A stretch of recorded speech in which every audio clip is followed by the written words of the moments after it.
Sob as areias de Gizé, além da grandiosidade das pirâmides, das lendas de faraós e do peso de mais de 4.500 anos de história, algo extraordinário pode estar à espreita.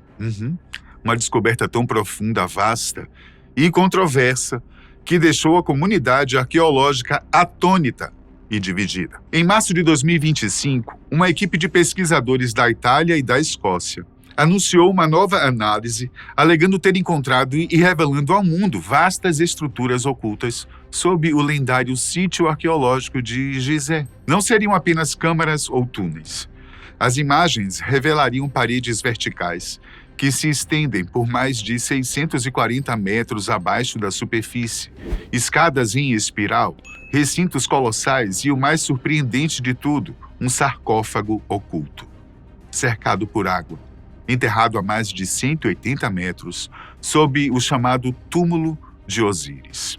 Caso seja comprovada, essa revelação representaria a descoberta mais impactante já feita em Gizé. Ainda assim, a maioria dos especialistas rejeitou imediatamente a alegação, mesmo diante de uma onda recente de estudos sobre estruturas subterrâneas no Egito. A pesquisa foi rotulada como infundada, anticientífica e até mesmo próxima da ficção científica. Os críticos argumentam que a tecnologia de radar atual não possui precisão suficiente para escanear com tamanha profundidade, que não houve validação por revisão científica e que tudo não passaria de especulação fantasiosa. No entanto, a equipe não apenas apontou anomalias em registros antigos.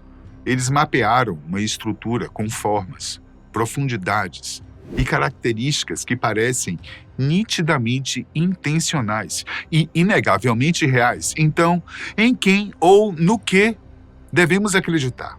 O sítio arqueológico de Gizé já é considerado um dos lugares mais enigmáticos do planeta. Agora, imagine se ali houvesse algo ainda mais antigo e infinitamente mais estranho do que jamais supusemos.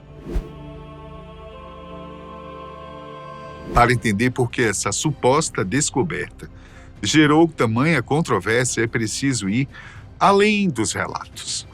É preciso descer, literal e simbolicamente, ao subsolo de Gizé, como ninguém jamais ousou. No centro desse mistério está uma equipe liderada pela especialista forense Nicole Sicolo, do grupo de Corrado Malanga, o egiptólogo Armando May e o físico Philippe Biondi. Eles utilizaram uma técnica conhecida como radar de abertura sintética, o SAR, que emite pulsos eletromagnéticos de alta frequência para as profundezas da Terra. Esse método de sensoriamento remoto permite gerar imagens de alta resolução, mesmo em condições adversas ou no completo escuro. O SAR funciona processando sinais de radar refletidos por objetos no subsolo, simulando uma antena muito maior do que a antena física usada por radares convencionais. Ele envia pulsos e registra as ondas refletidas como um eco digital do invisível. Diferentemente dos radares comuns, o SAR utiliza o movimento da plataforma, seja satélite ou aeronave, para simular uma antena de grande abertura, permitindo imagens extremamente detalhadas. Ele opera em diversas faixas de micro-ondas, capazes de atravessar nuvens, neblina, chuvas e, até certo ponto, estruturas rochosas. Para analisar o solo de Gizé, os pesquisadores utilizaram satélites equipados com sensores capazes de escanear centenas e até milhares de metros de profundidade. Segundo eles, os dados processados revelaram resultados impressionantes. Primeiro, identificaram 8 poços cilíndricos, cada um com entre 10 e 12 metros de diâmetro. Esses poços descem por mais de 640 metros, diretamente para baixo da base da pirâmide de Khafre. Ao redor deles, surgem formações espirais, que os pesquisadores interpretam como escadas helicoidais, possíveis acessos a um imenso complexo subterrâneo. A partir desses poços, o radar revelou 2 recintos retangulares, gigantescos, cada um com cerca de 80 metros de lado. E abaixo deles outras formações surgem, descendo ainda mais, chegando a impressionantes 1.200 metros de profundidade total. Olha, para ter uma noção, essa profundidade é 1,5 vezes a altura do Burj Khalifa, o maior arranha-céu do mundo, que fica lá em Dubai. Ou equivalente a 3 vezes a altura do Empire State Building, lá em Nova York, o quinto mais alto dos Estados Unidos e o 54º maior do planeta. Foi então que surgiu a imagem que tomou as manchetes dos jornais e se espalhou pela internet, claro. Um poço sob o chamado Túmulo de Osíris, um local simbólico há muito associado à entrada para o submundo, que parece conduzir a uma câmara a 200 metros de profundidade. E dentro dela poderia repousar um sarcófago envolto por água corrente. Nicole Sicolo, responsável por interpretar os dados, descreveu zonas de reflexão de alta densidade, estrias semelhantes a degraus ou terraços e contornos definidos, sugerindo arquitetura planejada e não simples formações naturais. Ela comparou essas estruturas a antigos sistemas de poços, como o Poço de São Patrício em Orvieto, na Itália. Esse poço é uma notável obra de engenharia. Não se trata de um sistema moderno de captação, mas de uma estrutura histórica construída no século XVI para garantir o fornecimento de água à cidade em caso de cerco militar. O Poço de São Patrício possui 2 escadas em espiral, separadas e unidirecionais, que giram ao redor do eixo central, permitindo que pessoas e animais subissem e descessem sem se cruzar. São 248 degraus em cada escada, conectando a superfície ao fundo do poço. Mas, voltando à intrigante descoberta egípcia, a equipe afirma ter um nível de confiança acima de 85% de que os dados do radar refletem estruturas reais. Uma margem elevada que sugere que os poços, recintos e câmeras mapeados são, de fato, genuínos. Eles também destacam que o radar confirmou a localização de estruturas já conhecidas dentro do túmulo de Osíris, reforçando sua precisão. E aqui está a revelação que mais abalou os especialistas. Os pesquisadores estimam que essas estruturas tenham cerca de 38 mil anos. Isso as tornaria mais de 25 mil anos mais antigas do que qualquer construção humana conhecida. E se essa estimativa estiver correta, não estamos apenas diante de um sítio arqueológico extraordinário, mas possivelmente da entrada para um capítulo esquecido da história humana. Um capítulo que desafia tudo o que julgávamos saber. Antes dessa suposta cidade subterrânea emergir como manchete global, outras pistas já apontavam para algo oculto sob Gizé. No fim da década de 70, uma colaboração entre o Instituto de Pesquisa de Stanford e a Universidade Ain Shams, do Cairo, conduziu estudos com radar de penetração de solo na região. Os dados revelaram vazios incomuns, sugerindo a existência de câmaras artificiais abaixo do segundo subsolo da pirâmide. Embora essas descobertas nunca tenham sido exploradas a fundo, a hipótese de estruturas ocultas continuou intrigando os estudiosos. Então, em 2008, o historiador britânico Andrew Collins e o pesquisador Nigel Skinner Simpson chamaram a atenção para um túmulo pouco conhecido, esculpido no penhasco norte do Planalto de Gizé. Oficialmente trata-se da segunda tumba de Tutmés, mas os moradores locais a chamam de Túmulo dos Pássaros. Esse nome surgiu de antigos relatos que mencionavam a presença de aves mumificadas nas paredes do túmulo. Contudo, o que Collins encontrou ali ia muito além disso. Atrás das gravuras e câmaras funerárias, um estreito corredor levava a um sistema de cavernas naturais que se estendia rumo ao sul. Essas passagens, que passaram a ser conhecidas como as Cavernas de Collins, pareciam seguir na direção de outra pirâmide, agora associada à descoberta revelada pelos radares em 2025. E os indícios não pararam por aí. Imagens de satélite de 2007, incluindo dados da missão Terra-SAR-X, ou TSX, da SpaceX, também sugeriram a presença de grandes vazios subterrâneos na mesma direção. Alguns pesquisadores agora propõem que essas cavernas possam se conectar ou mesmo compor os níveis superiores dos poços verticais identificados nos estudos recentes. Será que o túmulo dos pássaros é, na verdade, um ponto de acesso esquecido para um sistema muito mais profundo? Collins acreditava que as cavernas estavam ligadas a um antigo conceito espiritual, o Duat, o submundo egípcio. Se as descobertas mais recentes forem confirmadas, elas podem reforçar sua teoria de que Gizé não era apenas um cemitério monumental, mas sim um portal místico construído em camadas sobre um local considerado sagrado. Seja esculpido pela natureza, planejado por mãos humanas ou o resultado de ambos, esse complexo subterrâneo pode ser muito mais do que um enigma arqueológico. Ele pode ser a entrada real para o maior mistério oculto do mundo antigo. O Planalto de Gizé era mais do que pedra e areia.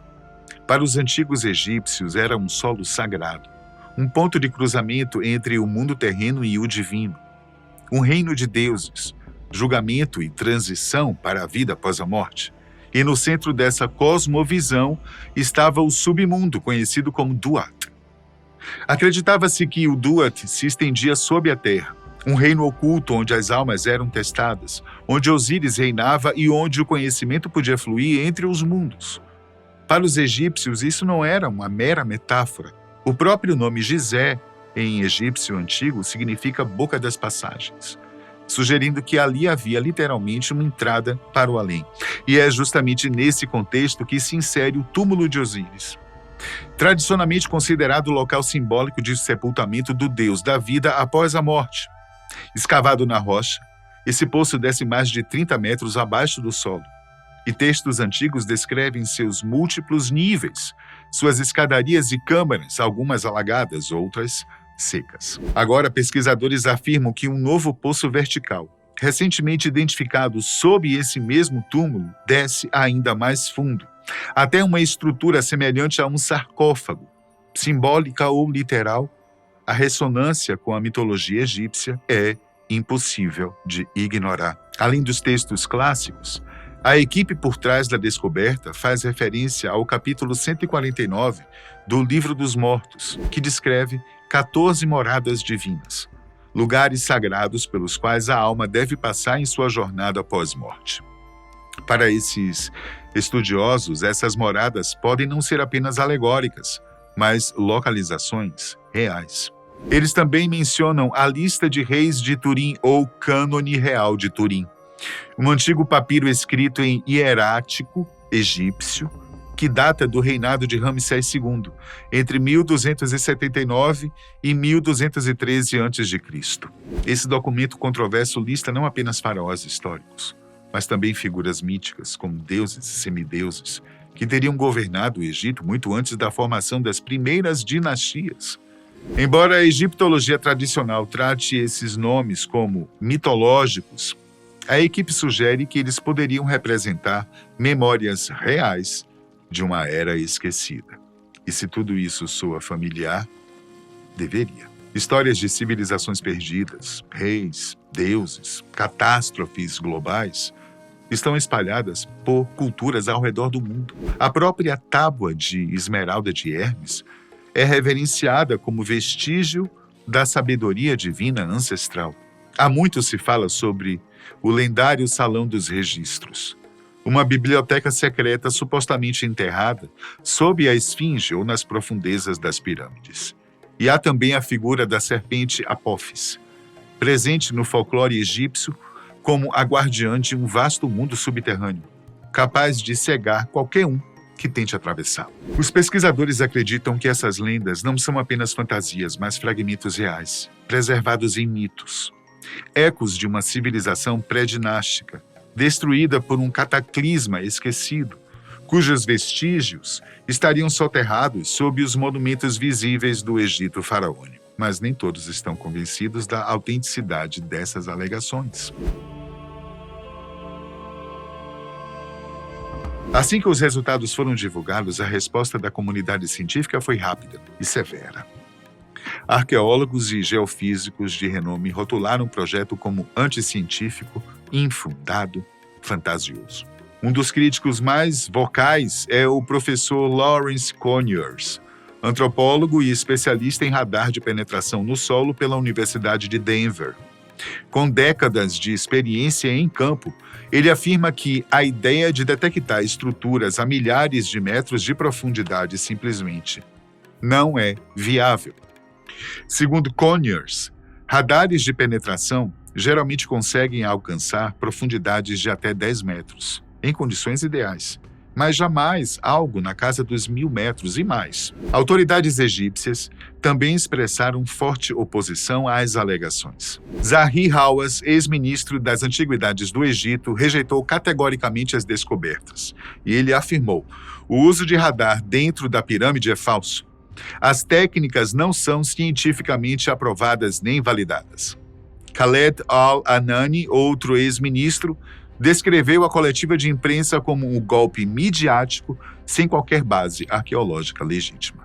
Hussein Abdul Basir, diretor-geral da área das pirâmides de Gizé, reforçou as críticas, argumentando que a equipe ignorou protocolos científicos fundamentais.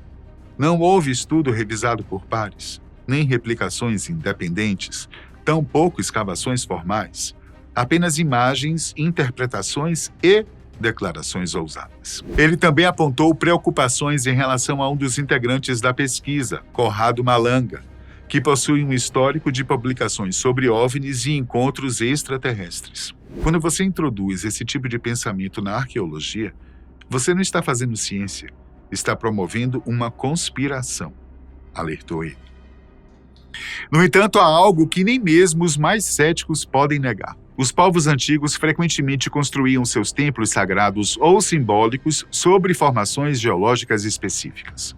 Collins, por exemplo, destacou que culturas mesoamericanas ergueram pirâmides sobre cavernas naturais, talvez para marcar as entradas para o submundo. Ele admite que pode haver pequenas estruturas sob Gizé, mas discorda da ideia de uma cidade inteira se estendendo por mais de 1.200 metros de profundidade. E é exatamente aí que reside o ponto central da controvérsia. Os críticos não rejeitam a existência de estruturas subterrâneas. O que questionam é a escala, a profundidade e os métodos utilizados na pesquisa. Os críticos mais rigorosos não agem apenas por ceticismo, mas pela defesa de padrões científicos sólidos. Em arqueologia, afirmações extraordinárias exigem evidências físicas, estudos revisados por pares e experimentos replicáveis. Quanto mais ousada a hipótese, mais robusta deve ser a prova. A ideia de uma cidade subterrânea de 38 mil anos abaixo de Gizé não apenas desafia a credibilidade científica, ela ameaça abalar os próprios pilares da egiptologia. A inquietação dos especialistas não se resume ao medo de estarem errados, mas ao risco de que séculos de pesquisa sejam desconsiderados diante de uma hipótese ainda não comprovada. No entanto, essa reação da comunidade científica também revela algo mais profundo, um desconforto diante do desconhecido. A história da humanidade é marcada por civilizações que floresceram e desapareceram, muitas vezes sem deixar rastros claros. Dos minoicos, dizimados por desastres vulcânicos, aos maias, cujas cidades foram engolidas pela selva, até Göbekli Tepe, um sítio megalítico inteiro intencionalmente soterrado por razões que ainda nos escapam. O colapso não é uma exceção na trajetória humana, assim como o esquecimento. Por isso, quando pesquisadores alternativos sugerem que uma civilização anterior aos faraós pode ter deixado vestígios sob o planalto de Gizé, a ideia não é absurda, é apenas perturbadora.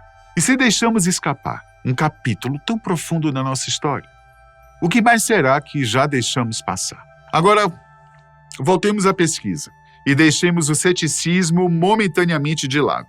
E se ela estiver correta? E se os túneis, poços e câmeras sob o planalto de Gizé forem reais? Imagine um mundo esquecido, escondido sob os monumentos mais icônicos da humanidade. Um mundo que permaneceu intocado por dezenas de milhares de anos. Há 38 mil anos, a humanidade ainda vivia no Paleolítico. A maioria das pessoas era nômade, sem cidades, sem escrita, sem agricultura. Se as alegações forem verdadeiras, essas estruturas subterrâneas reescreveriam completamente a linha do tempo da civilização humana. E elas não se apoiam apenas em imagens de radar, mas também em textos antigos, preservados desde as primeiras dinastias do Egito. Os pesquisadores acreditam que esses textos não são apenas mitos, mas registros literários de uma civilização perdida. Uma civilização possivelmente destruída por um cataclismo, como sugerido pela hipótese do impacto do Dryas. Essa hipótese propõe que um cometa ou asteroide explodiu sobre a Terra há cerca de 12.800 anos, desencadeando o chamado Dryas Recent, um período abrupto de resfriamento global. A explosão teria causado incêndios massivos, extinção de megafauna e profundas mudanças nas primeiras sociedades humanas. Os antigos egípcios tinham um nome para a era anterior a esse cataclismo: Zep-Tep, o tempo da primeira vez. Um período mítico anterior à história escrita. E mesmo que isso seja apenas um mito, por que tantas culturas apontam para um evento semelhante? Teria o Planalto de Gizé sido um local sagrado desde muito antes das pirâmides? Os estudiosos tradicionais defendem que locais antigos foram escolhidos por fatores como geologia, simbologia ou alinhamentos astronômicos. Mas e se eles foram escolhidos por outro motivo? E se o verdadeiro propósito de Gizé nunca foi apenas alcançar os céus, mas proteger algo que jaz lá embaixo? Até a próxima.